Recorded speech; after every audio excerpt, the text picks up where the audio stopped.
Con Nico Zecchinato parliamo di questa Antenor Sport Padova, che è una società che ha 7-8 mesi di vita ed è riuscita a coinvolgere tutto questo pubblico. Qual è il segreto? Beh, intanto che hanno subito coinvolto le famiglie, di conseguenza tutti sono un po' dati da fare per tirare su, cioè per dare una mano a questa società nuova.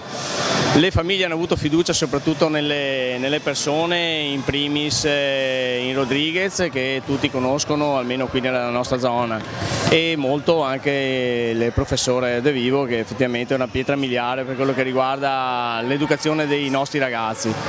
E vabbè, io sono stato coinvolto, vengo da un'esperienza di 10 anni di calcio a 11 nella società dove giocavano i miei due figli, adesso tutti e due giocano qua.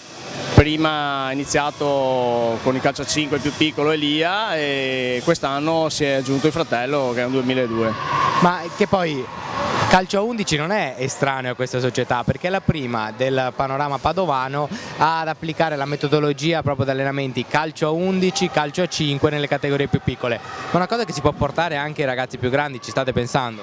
Beh, sicuramente, effettivamente è stata una cosa che ha diciamo, coinvolto altri compagni di squadra dei due ragazzi, difatti venivano tutti dalla stessa squadra, e il fatto appunto che uno riesca ad avere delle competenze tecniche maggiori poi sicuramente può aiutare anche nello sviluppo della disciplina del calcio a 11, quindi i ragazzi sono stati molto entusiasti di provare quest'anno, perché l'hanno preso come anno di prova, però vedo che si sono abbastanza attaccati al tipo di gioco, non so se l'anno prossimo avranno tanta voglia di passare al calcio a 11. Ecco.